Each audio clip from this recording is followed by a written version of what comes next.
네, 오늘 말씀은 창세기 14장 1절로 24절까지 말씀을 통해서 누구를 의지할 것인가 라는 제목을 가지고 오늘 본문을 살펴보도록 하겠습니다. 아브라함에게 언약을 세우시고 아브라함을 그의 삶을 통해서 보호해 가시는 하나님의 섭리를 지금 저희가 살펴보고 있습니다. 창세기 12장 1절부터 25장 11절까지가 아브라함에게 복, 다시 말하면 언약을 세워주시고 보호하시는 섭리가 나와 있습니다. 지금 아브라함에게 복 주시고 보호해 주시는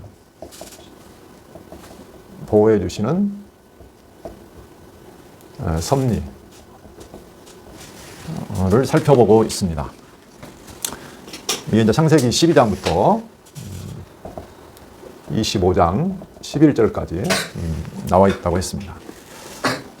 좀 더 크게 보면 지금 이스라엘 열조에게 하나님께서 언약을 세워주시고 그들을 보호해 주시는 섭리를 말할 수가 있습니다. 그러니까 이스라엘 열조 똑같습니다. 열조에게 언약하시고 역시 그 다음에 보호하시는 섭리. 이게 지금 12장부터 36장까지 나와 있습니다. 그 가운데 열조의 첫 번째 아브라함에게 언약하시고 보호해 주시는 섭리가 지금 12장부터 25장 11절까지 나와 있습니다. 그 뒤로는 이제 이삭, 그 다음에 야곱으로 이게 지금 이어지고 있습니다. 이렇게 언약하시고 하나님께서 보호해 주시는 섭리를 하시고 그 다음에 이 언약을 이제 성취해 주시는 섭리를 하시죠. 이게 창세기 37장부터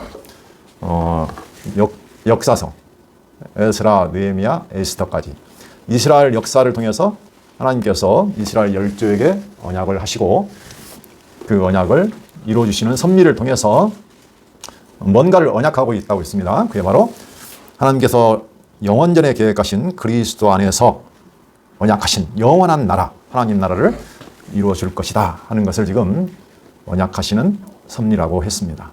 그러니까 지금 우리가 아브라함의 어떤 일생을 살펴보고 있지만 그 아브라함 한 사람의 역사가 아니고 이 아브라함의 역사는 곧 이스라엘의 역사가 되고 이스라엘의 역사는 곧 그리스도를 통해서 이루어지는 하나님 나라의 역사, 다시 말하면 우리 교회의 역사, 곧 나의 역사하고도 연관되어 있다. 같은 내용이다. 이렇게 봐야 된다고 지난 시간에 이야기를 했습니다. 자, 그러면 이제 하나님께서 아브라함에게 언약을 하시고 아브라함을 보호하시는데 제일 먼저 뭘 하시냐면 일단은 아브라함을 불러내야 돼요. 그렇죠? 하나님께서 아브라함을 딱 불러내서 복을 주시죠. 이게 첫 번째입니다. 자, 첫 번째 아브라함을 부르시죠. 부르셔서 복을 주십니다. 이게 창세기 12장 1절에서 9절까지 복의 내용이 무엇인지는 지난 시간에 이미 설명했습니다. 자손, 땅, 그리고 너는 복이 되어서 천하 만민이 너를 인하여 복을 얻을 것이다. 그래서 한마디로 말하면 나는 너의 하나님이 되고 너희는 내 백성이 된다 라는 거라고 했습니다. 자, 복을 주시고 당연히 이제 그 뒤에 내용은 무슨 내용이 나오냐면 그 언약을 아직은 이루어지진 않았잖아요. 그 과정, 그죠? 언약이 이루어지기까지 과정에서 하나님께서 보호를 해주세요. 지금 그 내용입니다. 그죠? 보호를 하시는데 그냥 보호를 하시는 게 아니고 복을 주신다면 어떻게 하면 여러 가지 시험을 하나님께서 주세요. 그죠? 이 시험 가운데서 하나님께서 어떻게 하면 시험 중에 보호를 해주세요. 그래서 이 언약이 무효화되지 않도록, 그렇죠? 언약이 끊어지지 아니하도록 여러 가지 시험을 통해서도 보호해 주시고 언약을 다시 확인해 주시고 새롭게 해 주시고 해서 그대로 언약이 이어지게 하십니다. 그래서 그냥 언약을 세우셨다라고만 말할 수도 있는데 언약을 세우시고 그 언약이 이루어지기까지 하나님께서 여러 가지 시험을 통해서 하나님이 언약을 반드시 이룰 거야 라는 것을 계속 확인해 주세요. 그 과정을 거치게 하십니다.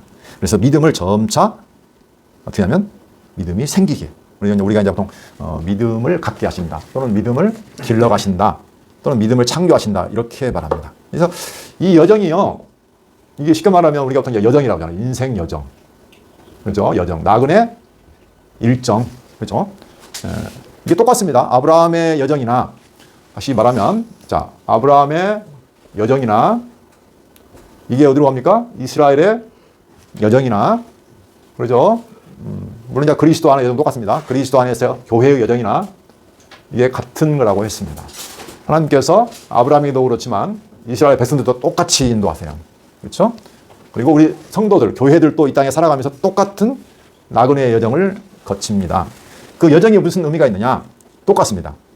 하나님께서 우리에게 주신 약속이 이루어질 때까지 하나님께서 우리를 여러 가지 시험을 통해서 테스트하시고 믿음을 점차 길러가시고 보호해서 결국 약속을 이루어 주셔요. 그게 아브라함이나 이스라엘이나 똑같다는 겁니다. 그래서 아브라함의 인생을 잘 살펴보시면 바로 나의 인생도, 우리의 여정도 이해할 수 있다는 거죠. 그래서 하나님께서 어떻게 하나님만을 바라보게 하시는가. 지난 시간 제목이 눈을 들어 바라보라. 그렇죠? 네. 우리가 눈을 뜨고 있기 때문에 보이는 것을 바라볼 수밖에 없잖아요. 그렇죠? 눈에 보이는 것을 추구하면서 바라보면서 살아간다는 거예요. 근데 그 눈을 이제 들어서 보이지 않는 하나님과 그 약속을 우리로 알고 이제 바라보게 하시는 거예요. 그게 믿음이에요. 그렇죠? 그게 어찌 하루아침에 되겠습니까? 절대 안 됩니다. 그래서 그 믿음, 보이지 않는 하나님과 그 하나님의 약속을 우리로 하여금 이제는 바라보게 하시고, 그죠? 그 믿음으로 살아가게 하시는 거죠. 그래서 그 여정이 바로 제단을 쌓는다. 그죠? 제단을 쌓고 하나님 앞에 하나님을 바라보는 거예요. 그죠? 그리고 이름을 부르게 하세요. 여호와의 이름을. 네. 그 과정이라고 했습니다. 그래서 아브라함도 보시면 이 제단 쌓는 역사, 그 다음에 이름 부르는 역사로 쭉 연결이 되어 있습니다. 그렇죠? 그리고 아브라함은 한 곳에 머무르지 않았어요. 장막을 치고 계속 옮겨 다녔습니다. 그래서 나그네라는 것은 집이 없어요. 그렇죠? 왜? 그 집이 내가 거할 곳이 아니기 때문에 그래요. 그래서 우리 성도의 삶도 이 땅에서 살아가는 것은 절대 우리 집이 아닙니다.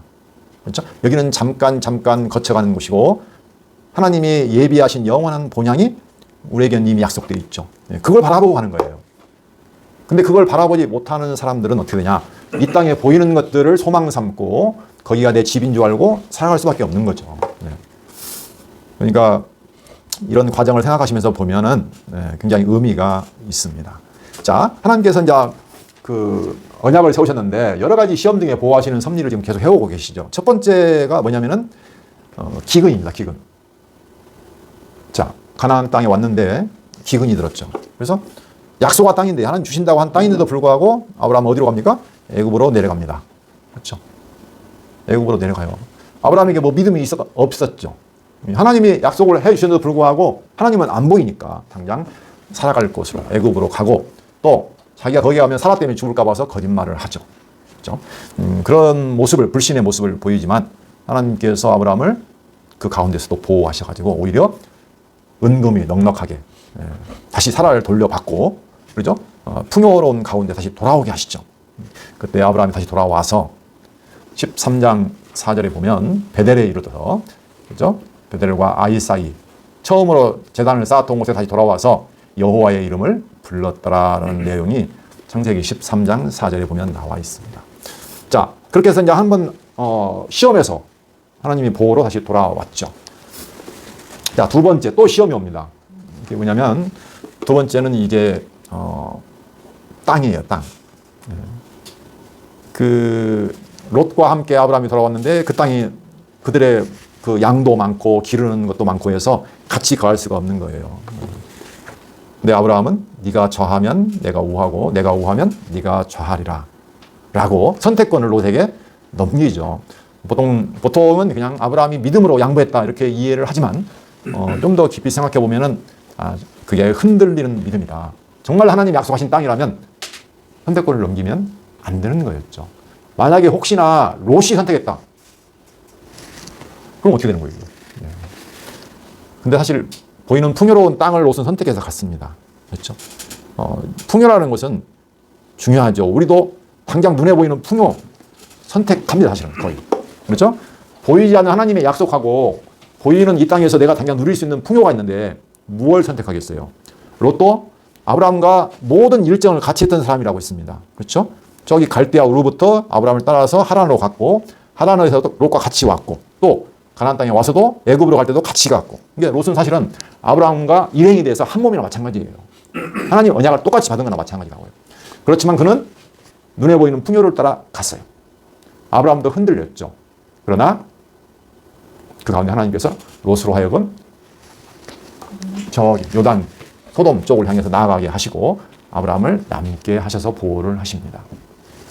자, 어쨌든 간에 그래도 아브라함은 상당히 불안하고 두려워요. 이 땅을 나에게 주실 것인가. 하나님이 어떻게 합니까? 롯이 떠나가고 난 다음에 방황하고 있고 두려워하고 있는 아브라함이 나타났죠. 나타나가지고 약속을 하시죠. 다시 한번 약속을 확인해 줍니다. 그게 13장 14절부터 18절까지입니다. 거기를 한번 볼까요? 자, 롯은 떠나갔습니다. 롯은 좋은 곳을 택해서 갔고 아브라함은 가나안 땅에 남았어요. 롯이 아브라함을 떠난 후에 여호와께서 아브라함에게 이르시되 너는 눈을 들어 너 있는 곳에서 북쪽과 남쪽 그리고 동쪽과 서쪽을 바라보라. 다시 한번 하나님이 나타나서 지금 확인을 시켜주는 거예요. 약속만 받았지 사실은 현재는 지금 가나안 족속이 거하고 있는 땅이에요. 자기 땅이 아니에요. 지금은. 그렇죠? 네. 보이는 땅을 내가 너와 내 자손에게 주리니 영원히 이루리라. 다시 한번 약속을 확인해 주시죠. 이 땅 내가 반드시 너와 내 자손에게 주어 영원히 이룰 거야. 이렇게 다시 한번 약속을 확인해 줘요. 아브라함은 그 당시에 흔들리고 있다는 거죠. 알 수 있죠.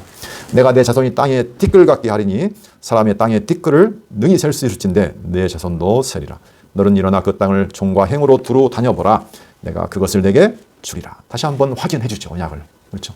사람이 얼마나 연약한지 이 보이지 않는 하나님과 그 언약을 하나님 말씀이 생각났을 때는 좀 붙잡고 있는 것처럼 보이는데 그냥 잊어버립니다. 그냥. 그렇죠? 또 흔들려요. 이에 아브라함이 장막을 옮겨 헤브론에 있는 마므레 상수리 수풀에 이르러 거주하며 거기서 여호와를 위하여 제단을 쌓았다. 자, 다시 제단을 쌓죠. 어떻게 해요? 하나님께 나타나가지고 언약을 다시 확인해 주잖아요. 그래서 다시 하나님을 바라보게 하시는 거예요. 제단을 쌓고. 얼마나 연약하는지 하나님 나타나서 이렇게 해주지 않으시면 절대 그 믿음을 간직할 수가 없다는 것을 보여줍니다. 자, 그래서 중요한 것은 지금 아브라함이 어디에 거주하고 있는가? 바로 헤브론입니다. 헤브론. 자, 헤브론인데 그래서 오늘 시험은 그럼 무슨 시험이냐? 지난번에는 풍요로부터 어디를 선택할 것이냐는 시험이었다면 오늘 헤브론에서 등장하는 시험은 바로 전쟁입니다. 자, 전쟁이 벌어지는데 그 전쟁의 시험 가운데서 아브라함을 보호하시는 하나님의 섭리가 나와 있습니다. 전쟁은 심각하죠. 그렇죠. 뭐 땅도 물론 중요하고 사는 것도 중요하지만 전쟁은 생사가 걸리는 거잖아요. 그렇죠.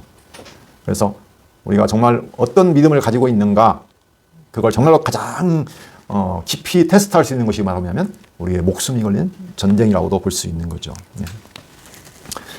그 헤브론이라는 그 지명이 등장하는데 헤브론의 뜻을 한번 살펴보니까요. 이런 뜻을 가지고 있어요. 자, 헤브론. 이게 뭔 뜻을 가지고 있냐면 연합, 동맹 이런 뜻을 가지고 있어요. 또 다른 의미는 뭐 마법사라고도 그런 뜻이 있다고 하는데 어쨌든 간에 보면 재미있는 표현이에요. 연합, 동맹. 헤브론은 가나안 땅에서 가장 땅이 지형이 높은 곳에 위치하고 있는 곳이고 남쪽에 있는 그 예루살렘부터 밑으로 좀 내려오는 곳이죠. 남쪽으로 유다의 남쪽, 유다가 차지한 영토 옛날에 뒤에 보면 남쪽에 위치하고 있는 중요한 곳입니다. 이제 뒤에 보면 다윗이 헤브론에서 왕이 되죠. 그죠? 유다 족속의 왕이 되고 나중에 이제 전 이스라엘의 왕이 되기 전까지 7년 동안 거기서 다스렸던 곳이 바로 헤브론입니다. 굉장히 중요한 곳이죠. 자, 그런데 이제 전쟁이 일어나서 롯이 사로잡혀간 부분이 1절에서 12절까지 등장을 합니다. 저희가 아까 읽었는데, 볼까요? 내용이 뭐 단순합니다. 자, 1절로 12절까지는 이제 전쟁이 발발하고 한마디로 말하면 롯이 잡혀가요. 전쟁이 일어났는데 그 싸움 중에 롯이 잡혀가는 내용입니다. 그게 14장 1절로 12절까지의 내용입니다. 그 다음에 13절로 16절까지. 여기 내용은 그 사실은 이제 누가 알려주죠. 아브라함에게. 그래서 아브라함이 자기가 연합한 사람들과 자기가 길리고 연습한 318명을 거느리고 가서 그 승리해가지고 롯을 사로잡아간 그 네 왕들의 연합군과 싸워서 승리하고 모든 재물과 또는 사람들을 다 찾아오는 장면이 나옵니다. 여기는 이제 아브라함이 승리하는 내용이죠. 그렇죠? 승리해서 다시 회복해 오는 내용 이게 나오고요. 그 다음에 17절부터 24절까지 마지막 24절까지 내용을 보시면 거기는 이제 멜기 승리하고 이제 오는 길에 두 왕이 나옵니다. 자, 첫 번째 왕이 누구냐면은 멜기세덱 살렘 왕 멜기세덱이 등장해서 나오고 또 한 왕이 나와요. 이게 바로 소돔 왕이에요. 소돔 왕이 나와서 자, 멜기세덱은 아브라함에게 복을 빌어주죠. 그렇죠? 그러니까 아브라함이 멜기세덱에게 우리가 잘 아는 10분의 1, 11조를 드립니다. 10분의 1을 드려요. 이런 내용이 나오고 그 다음에 소돔 왕은 또 뭐라고 하냐면 너 했었다. 자, 사람들은 내게 다시 보내주고 네가 빼앗아온 모든 물품은 네가 가져라. 그랬어요. 그러니까 여기는 10분의 1을 드렸잖아요. 아브라함이 자원해서. 그렇죠? 근데 아브라함이 뭐라고 하냐면 나 손을 들어 맹세하는데 나 하나도 안 가져갈래.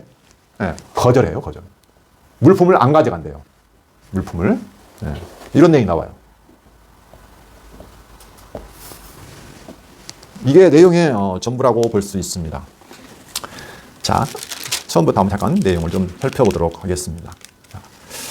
14장 쭉 읽다 보시면 내용은 자, 북쪽에 있는 여기가 이제 가나안 땅이고 여기가 이제 애굽인데 자, 여기가 강이 유브라데 티그리스 강이 있고 이쪽에서 네 왕이 있어요. 네 왕이. 자, 네 왕의 연합군이 있고 이쪽에 근방이가 바로 5 왕이 있어요.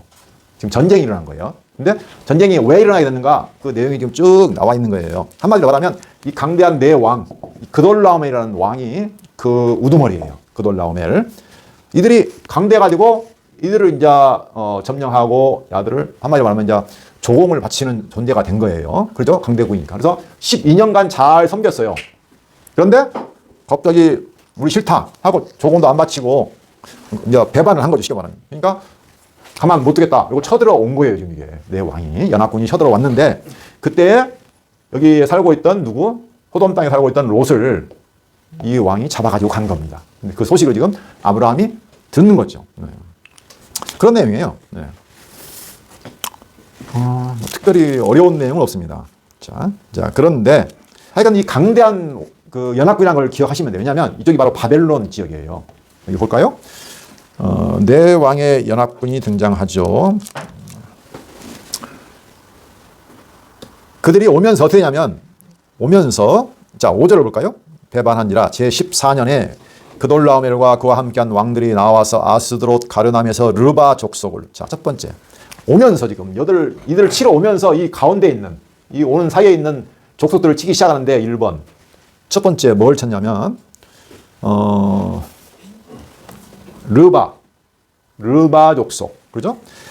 함에서 수수 많이도 쳤네요. 수수 족속 샤웨 기라담에서 M 족속 네, 오면서 그냥 모든 족속을 다 친 거예요 지금 이게. 그 다음에 6절 호리 족속을 그 산 세일에서 쳐서 자 나중에 에돔이 정착했던 에서 호리 족속 세일에 거주하고 있는 호리 족속을 치고 7절 그들이 돌이켜 엠미스바 곧 가데스이로 아말렉 족속의 온 땅과 하사돈 다말에 있는 아모리 족속을 치니라. 많이 드셨죠? 자, 우리가 아는 아말렉 아주 무서운 족속이죠. 그 다음에 아모리.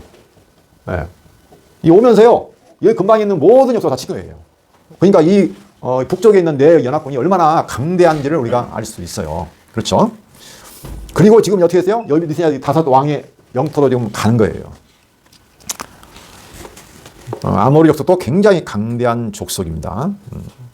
자, 그러니까 이제 밑에 있는 5 연합국, 왕은 하나가 더 많네요. 5 개니까. 8절에 보면 소돔 왕과 고모라 왕과 아드마 왕과 스보임 왕과 벨라 곧 소알 왕이 나와서 시딤 골짜기에서 그들과 전쟁을 하게 하여 진을 쳤더니 그렇죠? 결국 싸워봤는데 싸움이 안 돼요. 그래서 다 지고 도망을 갑니다. 그런데 12절 소돔에 거주하는 아브라함의 조카 롯도 사로잡고 그 재물까지 노략하여 갔더라 그랬습니다. 자, 상대가 안 돼요. 너무 강해요, 여기는. 그렇죠? 여기 오면서 이렇게 모든 하나, 둘, 셋, 넷, 다섯, 여섯 족속을 다 복속시키고 이쪽으로 온 거예요. 이게 얼마나 이들이 강대한지를 알 수가 있죠. 근데 그 중에서 도망한 사람 중에 하나가 13절에 보면 히브리 사람 아브라함에게 알려줍니다. 그때 아브라함이 아모리 족속 마므레의 상수리 숲을 근처에 거주하였더라. 마므레는 에스고르 형제요 또 아메르 형제라. 이들은 아브라함과 동맹한 사람들이더라. 자, 13절에 중요합니다. 거기 보면 히브리 사람 아브라함 그렇죠. 히브리 사람은 우리가 앞에서 공부했죠. 이것은 유래가 에벨 그렇죠. 에벨 저쪽 너머 지역에서 이런 뜻을 가지고 있는 거기에서 유래했다고 있고, 다시 말하면 히브리 사람은 이쪽에 있는 사람들이 하는 말이에요. 이쪽 가나안 땅인 사람들이 보니까 이 사람 어디서 왔어요? 강 건너온 거예요. 그렇죠? 저기 갈대아에서 강 건너 유브라데 강 건너온 사람들이잖아요. 그래서 히브리 사람은 바로 저쪽 너머 저편에서 건너온 사람, 이런 의미를 가지고 있는 말이라고 했습니다. 그 히브리 사람 아브라함에게 알려주는데, 그 당시 아브라함이 어디에 거주하고 있었냐면 아모리 족속 마므레 상수리 숲을 근처에 거주하고 있었어요. 아브라함은 당시에 나그네였잖아요. 그렇죠? 이제 그 헤브론 그쪽에 거주를 했는데, 이 아모리 족속의 그 형제들, 거기 보면 마므레 나오죠? 에스골, 아넬, 이 세 명이 다 형제예요. 그렇죠? 아모리 족속 중에 누구요? 바로 여기 나와 있는 에스골, 아넬, 마므레. 이가 서로 형제인데 그들과 동맹을 맺은 거예요. 그리고 그 중에서 마므레라는 사람의 숲을 근처에 거주했어요. 이 마므레라는 뜻이 강함이라는 뜻이에요. 그렇죠? 당시에 아모리 족속은 그 가나안 족속 중에 가나안 7족속이 있는데, 여기에 가나안 족속의 대표예요. 쉽게 말하면 아모리 족속은. 그러니까 왜 그걸 알 수 있냐면 창세기 15장 16절, 바로 거기 뒤에 나오죠. 15장 16절. 이 아모리 족속은요, 하나님께서 아브라함에게 뒤에 말할 때 보면 내 자손은 4대 만에 이 땅으로 돌아오리니 이는 아모리 족속의 죄악이 아직 가득 차지 아니함이니라 하시더니 그랬어요. 가나안 땅을 주시는데 지금은 아니야. 언제? 너희들 이방에 계기돼가지고 400년 동안 종로로 타다가 내가 다시 돌아오게 해서 이 땅 가나안 땅을 내가 정복하게 해줄 거야. 그렇죠? 그때 그 대표적인 가나안 족속의 대표를 누구라고 잡으세요? 아모리 족속이라고 하나님께서 말씀하셨어요. 그러니까 사실 아브라함이 지금 누구와 동맹했어요? 아모리 족속. 여기 특히 마므레 형제들하고 지금 동맹을 맺었잖아요. 사실은 이 족속은 나중에 어떻게 될 거예요? 하나님이 진멸할 거예요. 지금 동맹할 그 맺을 만한 존재는 아니죠. 왜? 쫓아내고, 그렇죠? 진멸하고 지금 그 땅을 줘야 될 거 아니에요, 하나님께서 나중에. 그런데 현실은 아이러니하게 아브라함은 아모리 족속 형제들하고 어떻게 했어요? 지금 동맹을 맺은 거예요, 동맹을. 좀 그렇죠. 그 옛날 뒤에 역사를 보면 유다 족속의 그 가장 포악한 악한 왕이 므낫세 왕인데, 그렇죠? 가장 악을 행하고 가증한 일을 행하고 최고로 나쁜 왕, 쉽게 말하면 그 므낫세, 대표적인 악행을 했던 우상을 섬겼던 왕. 근데 그가 누구를 따랐다고요? 아모리 족속의 그 우상, 바알과 아세라, 뭐 이럴 성신들, 온갖 것들을 다 그 섬겼다고요. 그 므낫세 왕이. 그러니까 아주 우상 숭배 대표적인 족속. 이게 누구예요? 아모리 족속. 바알과 아세라를 섬겼던 대표적인 족속이 누구냐면 바로 이 아모리 족속이에요. 그래서 그 이름도 제가 보니까 마므레라는 말이 무슨 뜻이에요? 강함. 그들은 자기의 어떤 강함을 의지했겠죠. 당연히 이름도 그렇게 했으니까. 좀 짐작을 할 수가 있는 거죠. 근데 그들과 어떻게 했어요? 지금 13절 보시면 연합을 했어요. 동맹한 사람들이다 그랬어요. 그러니까 아브라함도 혼자 나그네로 왔잖아요. 누군가를 의지하고 살긴 해야 돼요. 안 그러고 있어요? 그러니까 당장 어떻게 해요? 강한 아모리 족속 그와 연합을 한 거예요. 동맹을 맺었다고요. 근데 이 동맹이 서로 그래 우리 서로 잘 지내자 할 수 있죠, 물론. 그런데 그 관계가 어떤 언약 관계냐가 굉장히 중요해요. 그 동맹이라는 단어를 좀 보시면 원어로 보시면 그게 동과 맹으로 나눠져 있는데, 동이라는 말은 잘 보시면 내가 좀 지우겠습니다. 동이라는 말은 잘 보시면 이 동맹에서 동이라는 말은 이 바알이란 말이에요. 바알. 어디서 많이 들어본 거 같죠? 바알이에요. 이게 바알. 그리고 맹은 우리가 들어봤을 거예요. 베리트. 이게 우리가 처음에 언약 말할 때 많이 쓰던 말이에요. 성경신학에서 언약 하면 베리트 나오잖아요. 그러니까 그 언약을 맺은 거예요. 언약, 계약. 이 베리트란 말은 원래 잘라내다, 커트. 그리고 묻다 라는 것에서 나온 말인데 언약, 계약, 협정, 서약, 동맹 이런 뜻 갖고 있어요. 근데 동맹에서 이 바알이란 말은 우리 알다시피 뭐 소유주, 그렇죠? 그 다음에 뭐 주인, 주 또는 남편 이걸 말하거든요. 그러니까 이 바알 우상 언약을 맺기는 했는데 누구로? 평등한 언약은 아니었다. 그들을 의지했던 것 같아요. 그렇죠? 그들을 주로 의지할 대상으로 의지를 했다는 걸 우리가 생각해 볼 수 있죠. 네. 물론 아무리 뭐 족속이 강대하기도 했고 또 혼자 외롭게 있는 아브라함이 무엇을 의지할 수 있겠어요. 그러니까 우리가 심정적으로 보면 뭔가 내가 그래도 살아가려면 도움을 받아야 되는데 보이는 아모리 족속을 내가 지금 뭔가를 의지하고 언약을 맺었다는 거죠. 예. 뭔가 나를 도울 수 있는 존재로 생각했다는 거예요. 이게 누구를요? 아모리 족속 형제들과 같이. 예. 근데 이게 너무나 자연스럽고 당연한 것인지도 몰라요. 사실은. 그렇죠? 사람의 심정으로 봐서는. 그러나 아브라함이 어떤 사람입니까? 아브라함은 이 세상 사람과는 다르잖아요. 하나님께 불러내서 누구만? 하나님의 사람으로 지금 부른 사람들이잖아요. 하나님의 언약을 받은 사람이라고요. 근데 아브라함으로서는 그 보이지 않는 하나님과 그 약속을 의지하기에는 너무나 힘들죠. 그래서 그들과 동맹을 맺고 관계를 가지고 있었다는 걸 알 수 있습니다. 자, 이제 거기는 거기까지 보시고, 사실 창세기 15장 1절을 잠깐 볼까요? 거기 보시면 나중에 하나님이 또 말씀을 하셔요. 이후에 여호와의 말씀이 환상 중에 아브라함에게 임하여 이르시되 아브라함아 두려워하지 말라. 인간의 모든 것은 두려움입니다. 사실은 두려움 때문에 뭔가를 의지하려고 하는 거죠. 나는 내 방패요 너의 지극히 큰 상급이니라. 나는 내 방패요. 방패가 뭡니까? 적군이 공격을 하면 막아주는 거잖아요. 나를 보호해 주는 거잖아요. 그러니까 하나님이 내가 너의 방패가 돼. 내가 너를 보호하는 존재야. 라고 지금 말하는 거예요. 그렇죠? 그러니까 아브라함이 지금 왜 연합을 했고 동맹을 했는지 짐작할 수 있는 거예요. 지금. 그렇죠? 네. 너의 지극히 큰 상급이니라. 상급이라는 의미는 네가 받을 몫이야. 그렇죠?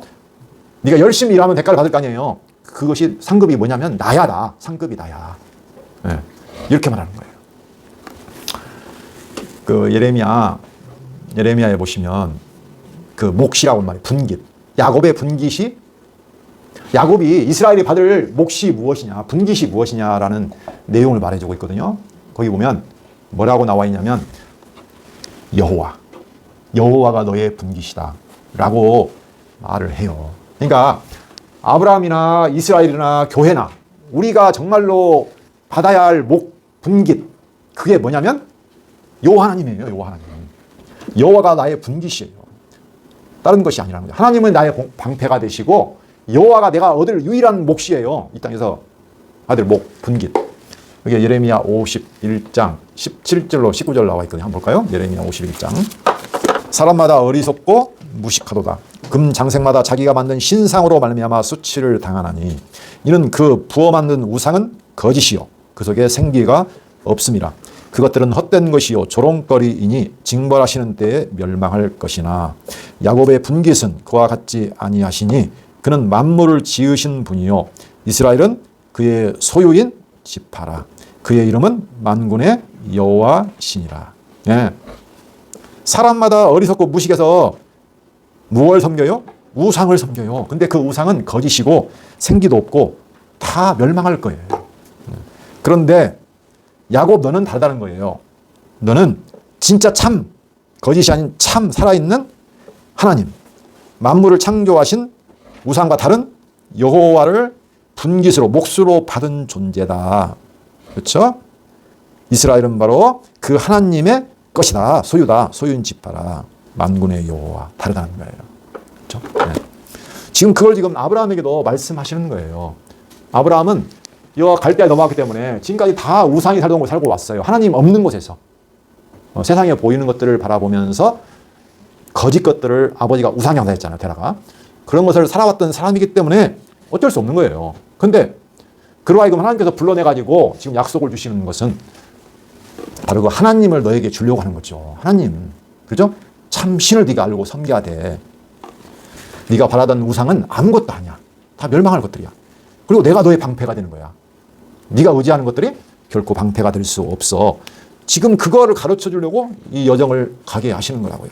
근데 사실 아브라함은 아직은 믿음이 안 돼요. 그래서 우리도 만약에 그와 같은 상황이면 똑같은 길을 갔을 거예요. 아브라함과 같이. 누구와 연합하고. 또 뒤에 볼까요? 14절. 아브라함이 그의 조카가 사로잡혔음을 듣고 집에서 길리고 훈련된 자 318명을 거느리고 단까지 쫓아가서 그와 그의 가신들이 나뉘어 밤에 그들을 쳐부수고 다메섹 왼편 호박까지 쫓아가 모든 빼앗겼던 재물과 자기의 조카 롯과 그의 재물과 또 부녀와 친척을 다 찾아왔더라. 14절에 보시면 아브라함이 집에서 길리고 훈련된 자 318명이 있었죠. 그 다음에 자기와 동맹한 사람들 있었죠. 그 마므리의 형제들. 그렇죠? 그들과 같이 간 거예요. 여기는 잘 안 나와 있지만 뒤에 보면 24절 14장 오직 젊은이들이 먹은 것과 나와 동행한 아넬과 에스골과 마므리의 분깃을 제할지니. 여기 보면 같이 가구나 라는 것을 짐작할 수 있죠. 아브라함이 길리고 연습한 자, 훈련된 자 318명. 이게 누구냐면요. 그 집에서 낳아가지고 종들을 낳아가지고 길러요.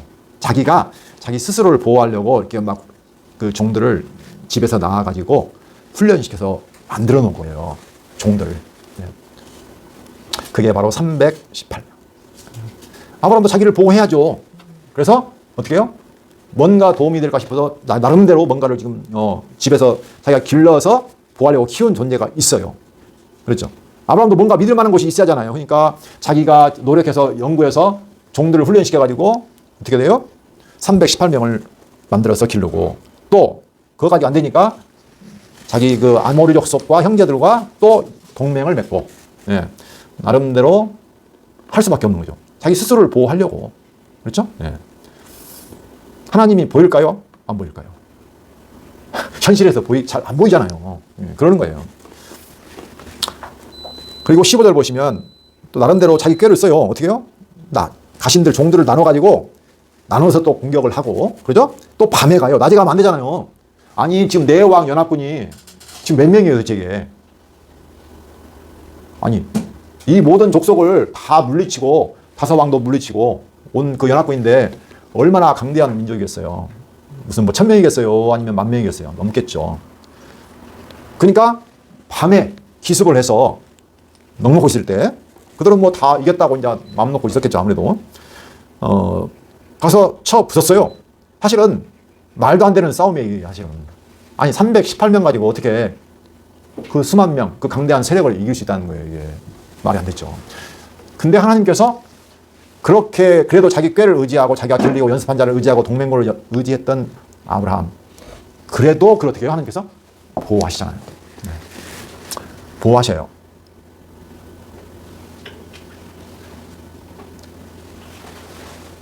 왜 그랬을까요? 하나님의 언약받은 아브라함.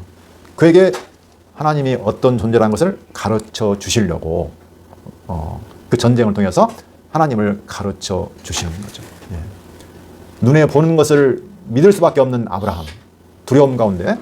하지만 그 싸움의 승리, 전쟁의 승리가 바로 그 보이는 것으로 인함이 아니라 보이지 않는 하나님과 그에게 세우신 그 언약을 이루신 하나님으로 말미암아서 전쟁에서 네가 승리했다는 것을 깨닫게 하시려는 섭리입니다. 이게. 그렇죠? 그게 바로 뒤에 보면 하나님께서 누구를 딱 동원시킵니까? 바로 17절부터 멜기세덱을 딱 등장시키세요.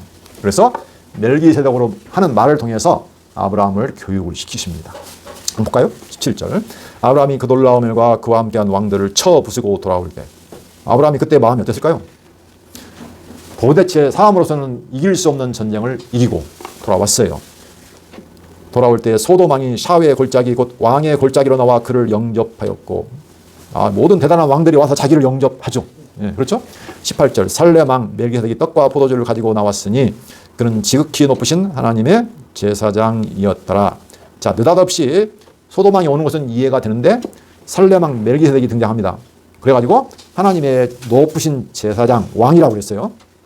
그가 아브라함에게 축복하여 이르되 천지의 주제이시오 지극히 높으신 하나님이여 아브라함에게 복을 주옵소서 그랬습니다. 너희 대적을 내 손에 붙이신 지극히 높으신 하나님을 찬송할지로다 하며 이렇게 복을 빌어 주었어요. 아브라함에게 복을 주세요. 그렇죠? 여기서 지금 복 주옵소서 이 복이란 말이요 여러 가지로 쓰입니다. 사실은 그 복이란 말이 바라크란 말인데요. 찬양하다, 복주다. 근데 가장 첫 번째 나오는 뜻은 무릎을 꿇다라는 뜻이에요. 무릎을 꿇다. 네. 그리고 뒤에 나오는 20절. 너희 대적을 내 손에 붙이신 지극히 높으신 하나님을 찬송할지로다. 여기 찬송할지로다가 바라크예요. 같은 뜻이에요. 그러니까 이해되시죠?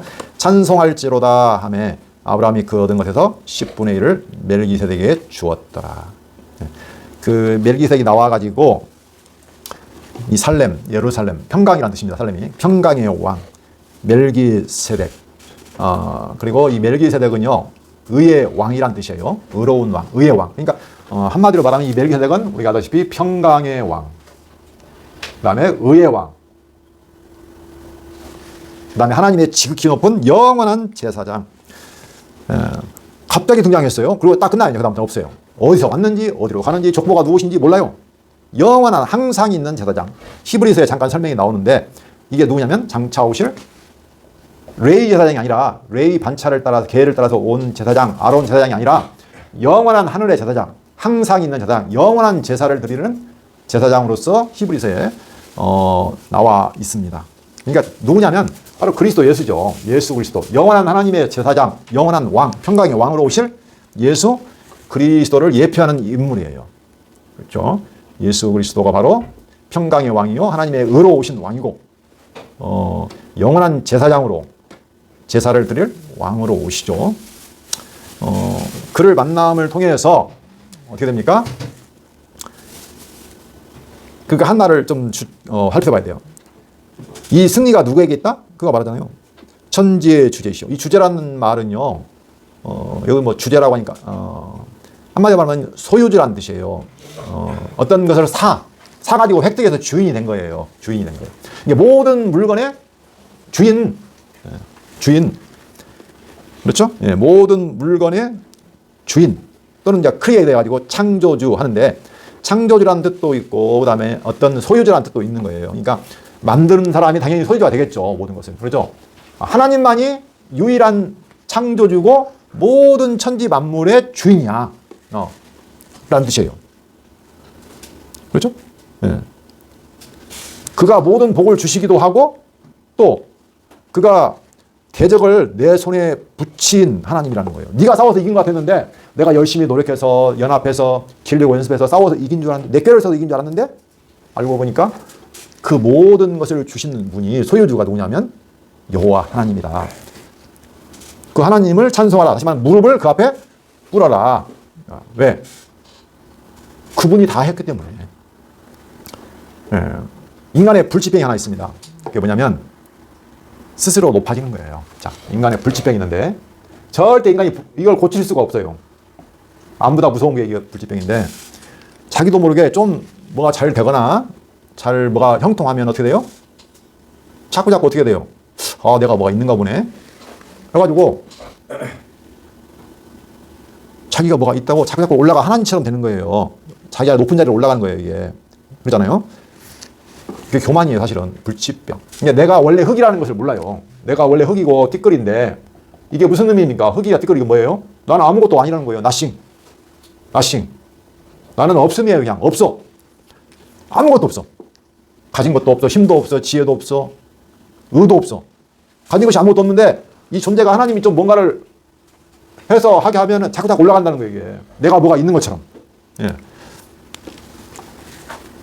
내가 뭔가 있다고 착각하고 자리를 자꾸 높은 데로 올라가요. 이걸 이제 자리를 우리가 이탈했다고 하는데. 이게 인간의 불치병이에요. 네. 모든 것은 누가 주인이에요? 하나님. 하나님이 다 생기를 주셔서 하신 거잖아요. 그러니까 아브라함이 승리? 아니에요. 다 하나님이 주신 거예요. 그걸 잊어버린다는 거예요. 근데 아브라함은 그 멜기세덱을 만나서 어떻게 했어요? 그걸 발견한 거예요. 그래서 어떻게 했어요? 11조를 드린 거예요. 아브라함이 10분의 1을 주었다는 의미가 뭐냐면 10분의 1은 대표라고 했잖아요. 모든 것이 하나님께로부터 왔습니다. 고백하는 거예요. 네, 고백. 나중에 이제 11조에 대해서 뒤에 역사에서 나오겠지만 그렇게 생각하면 됩니다. 이게 전부 다 하나님이 주셔서 내가 승리한 것입니다. 내가 한 것이 아닙니다. 이게 시험이에요. 우리 삶에서 진정한 시험은 이런 시험이에요. 내가 했어. 자기를 의지하고 보이는 걸 의지하는 그런 시험이 우리에게 끊임없이 온다는 겁니다. 네, 그래서 자기를 자랑하게 되고 자꾸 자리를 이탈하게 되는 그런 시험이 우리 삶에서 끊임없이 와요. 근데 우리는 자꾸 넘어지죠, 사실은. 그렇지만 하나님께서 그 가운데서도 우리를 꼭 어떻게 해요? 하나님의 마음에 안 드시면 그냥 버려버리면 되지만 하나님은 그 가운데서도 하나님은 보호하세요. 계속 보호하세요. 그렇죠? 아브라함도 보호하시듯이 우리도 계속 보호를 해서 어떻게 해요? 점차 시험을 이기게 만들어 가세요. 믿음을 이제 간직하게 돼요. 그렇죠? 네. 그 싸움이 아브라함과 같이 우리 삶에서도 있습니다. 그래서 아브라함이 결국 어떻게 됐습니까? 21절. 소돔왕이 아브라함에게. 근데 소돔왕이 나타나죠? 나타나가지고 사람은 내게 보내고 물품은 내가 가지라 선심을 씁니다. 야, 사람은 사람이니까 너에게 못 주고 다시 돌려주고 네가 가서 획득한 모든 재물들 물품은 네가 가져. 좋죠. 사람이 재물이 얼마나 좋습니까? 아브라함이 소돔왕에게 이르되 천지의 주제이시오 지극히 높으신 하나님 여호와께 내가 손을 들어 맹세하노니 이제야 하나님을 찾아요. 내 말이 내가 아브라함으로 치부하게 하였다 할까요? 내게 속한 것은 실 한 오락이나 들매끈 한 가닥도 내가 가지지 아니하리라. 그 좋은 물건들을 재물을 어떻게 한다고요? 안 가진다고요. 왜? 소돔왕 네가 나한테 줘가지고 내가 부자 됐다. 그 말을 네가 할까 봐서 내가 안 가지겠다는 거예요. 오직 젊은이들이 먹은 것과 나와 동행한 아넬과 에스골과 마므리의 분깃은 제할지니 그들이 그 분깃을 가질 것이니라. 이들은 나와 상관없고 같이 동행한 사람들이니까 이들에게는 줘야지. 나는 안 받아. 그러나 네. 이제 아브라함이 어떻게 했습니까? 하나님을 인정했잖아요. 그리고 자기가 그렇게 유혹 있는 물건도 어떻게 해요? 포기했어요. 왜? 하나님을 이제 발견했기 때문에. 그렇죠. 이런 시험 가운데서 하나님께서 보호해 주시고 그로 하여금 이제는 하나님을 고백하게 만들어 가셨습니다. 우리 안에 싸움이 있습니다. 다 똑같은 거예요. 누구를 의지할 것인가. 이 싸움이 우리 세상에서 살아가는데 끊임없이 영적인 싸움으로 다가옵니다. 그 싸움 중에서 우리는 날마다 아브라함처럼 흔들릴 수도 있고 질 수도 있지만 사실은 우리의 싸움은 이미 승리한 싸움이에요. 왜? 하나님이 아브라함을 한번 선택하시고 복 주신 이상 어떠한 그가 믿음이 없는 모습을 보이고 불신앙적인 모습을 보여도 끝까지 놓지 않으시고 보호하셔요. 그리고 언약을 다시 확인해 주시고 살아계신 하나님과 그 약속을 바라보게 눈을 들어서 바라볼 수 있도록 믿음을 반드시 만들어가서 복을 주십니다. 그래서 예수님께서 내가 세상을 이기었노라. 요한복음 16장 33절에 보시면 세상에서는 너희가 환난을 당하나 담대하라. 내가 이미 세상을 이기었노라. 예수님이 이기셨으니까 그와 한 몸 된 우리도 어떻게 돼요? 이긴다는 거예요. 아니 이기게 해 주시는 거죠. 예. 자, 기도하고 오늘 말씀을 마치도록 하겠습니다. 살아계신 여호와 하나님 아버지 감사합니다. 복 주시고 언약하신 아브라함 그의 삶을 통해서 그의 나그네의 여정을 통해서 그의 믿음을 테스트하시고 눈에 보이는 것을 의지하던 아브라함으로 하여금 살아계시고 영원한 약속을 이루시는 보이지 않는 하나님을 눈으로 바라보고 믿게 하시는 하나님의 섭리를 살펴보았습니다. 우리가 얻을 것이 이 땅에서 얻을 것이 야곱의 분깃이 아브라함의 분깃이 우리 성도의 분깃이 바로 그 하나님이라는 사실을 잊지 않고 살아갈 수 있도록 인도하여 주시옵소서. 예수 그리스도 이름으로 기도합니다. 아멘.